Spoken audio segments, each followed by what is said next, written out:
Albert Einstein বিজ্ঞানের দুনিয়ায় এক অমর নাম, যার তত্ত্ব এবং আবিষ্কার সারা বিশ্বকে বদলে দিয়েছে।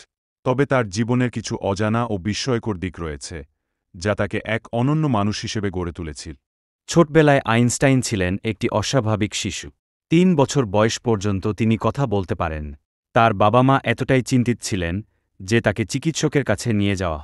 তবে সবাইকে অবাক করে দিয়ে আইনস্টাইন একদিন হঠাৎ পুরো বাক্য গঠন করে কথা বলেছিলেন।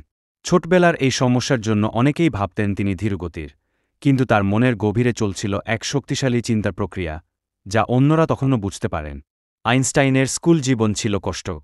তিনি সবসময় শিক্ষকদের নিয়ম অনুসারে শিখতে পছন্দ করতেন না। একঘেয়ে পড়াশোনার প্রতি তার আগ্রহ ছিল না বললেই চল। তার মনে ছিল স্বাধীন চিন্তার প্রতি এক দুর্দান্ত ঝোঁক, যা তাকে প্রতিষ্ঠিত শিক্ষাপদ্ধতির সঙ্গে সংঘর্ষে নিয়ে যায়। অনেক শিক্ষকই তাকে অসাধারণ মনে করতেন না, কিন্তু আইনস্টাইন সবসময় নিজের কৌতূহলকে অনুসরণ করতেন। স্কুলের পরীক্ষায় ভালো ফল না করার পরও তিনি নিজের মেধার প্রমাণ দিতে সক্ষম হন।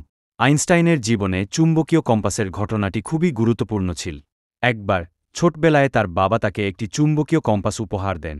আইনস্টাইন তখন থেকেই ভাবতে শুরু করেন কিভাবে সূচকটি সবসময় উত্তর দিকে নির্দেশ করে। এটি তার মনে জাগিয়ে তোলে মহাবিশ্বের অদেখা শক্তির প্রতি আকর্ষণ, যা পরবর্তীতে তাকে আপেক্ষিকতাবাদ এবং অন্যান্য বৈজ্ঞানিক তত্ত্ব উদ্ভাবনে অনুপ্রাণিত করে। তার ব্যক্তিগত জীবনও ছিল জটিল। প্রথম স্ত্রী মিলেভা মারিক ছিলেন একজন গুণী গণিতবিদ, এবং ধারণা করা হয় তিনি আইনস্টাইনের কিছু গবেষণায় সহায়তা করেছিলেন। তবে তাদের সম্পর্কে টানাপোড়েন এবং আইনের প্রতি আইনস্টাইনের গভীর মনোযোগ তাকে একসময় আরও নিঃসঙ্গ করে তোলে।